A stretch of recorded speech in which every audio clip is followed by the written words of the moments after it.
Legends begin with a whisper, the rustle of leaves, the flicker of amber eyes just beyond the campfire's glow. In East Asia, one whisper threads through centuries and borders. The nine-tailed fox. Known as Huli Jing in China, Gumiho or Gumiho in Korea, and kitsune in Japan, this creature has worn many faces. Deity, trickster, seductress, guardian, and monster. Today, we trace how a single shape-shifting fox spirit evolved across cultures, and how those changes reveal shifting values, fears, and hopes. In the oldest Chinese accounts, the fox spirit is not a simple predator, but a complex, often divine entity. Early texts and folklore present Huli Jing as beings of longevity and great power. They could live for hundreds, even thousands of years, and with age came tales and wisdom. A fox who reached 9 tails was no mere animal. It was a spirit that bordered on the immortal, sometimes worshipped as a guardian or a household deity.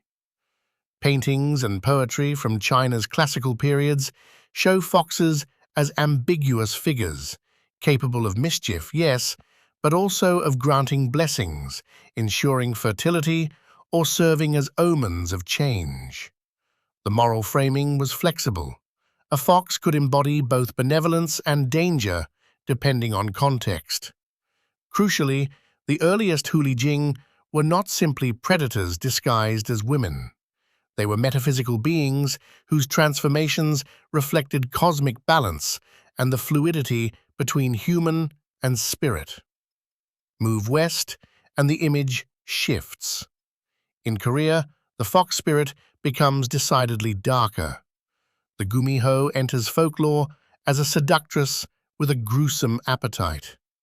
Here, the 9-tailed fox is often explicitly malevolent, a creature that must eat human livers or hearts to transform into a human woman or to prolong its life. Tales warn of beautiful strangers appearing in villages, casting spells of love and confusion before revealing a burning hunger for human organs. The Gumiho legend absorbed anxieties about deception, forbidden desire, and the fragility of domestic order. Where the Chinese Huli Jing could be propitiated or befriended, the Gumiho is usually an object of fear and caution.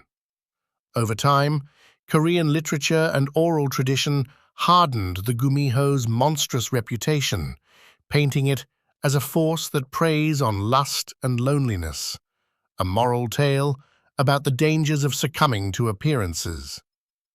Japan's kitsune offers a middle path, a chameleon of moral tone.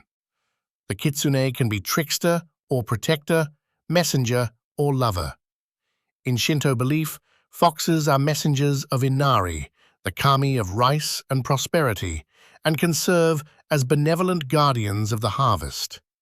Yet popular stories also delight in the kitsune's illusions, convincing men they are married, changing households from within, or punishing arrogance with clever riddles. Some kitsune fall in love with humans and form lasting bonds. Others play cruel pranks that teach humility. The 9-tailed kitsune in Japanese lore is often a sign of exceptional power and wit, a being whose alignment depends on its relationship to humans and gods rather than a single, fixed nature. Why such divergence? Cultural priorities shape myth. In China, an emphasis on cosmic harmony and ancestral veneration allows a fox spirit to be both feared and honored. In Korea, stringent social codes and fears about feminine autonomy and sexual danger crystallize the Gumiho as a monstrous seductress. Japan's syncretic religiosity and folkloric playfulness produced a kitsune whose morality is situational and often ambiguous. Across these myths flows a common truth. The 9-tailed fox is a mirror. It reflects how societies imagine transformation, desire, and the boundary between human and other. Whether worshipped as a quasi-divine Huli Jing, feared as a liver-eating Gumiho, or laughed at and revered as a crafty kitsune, the fox teaches caution and curiosity in equal measure. In its many guises, it reminds us that the most dangerous thing may be the unknown face that smiles back at us from the dark, and that every culture, in telling these stories, reveals something of its own heart.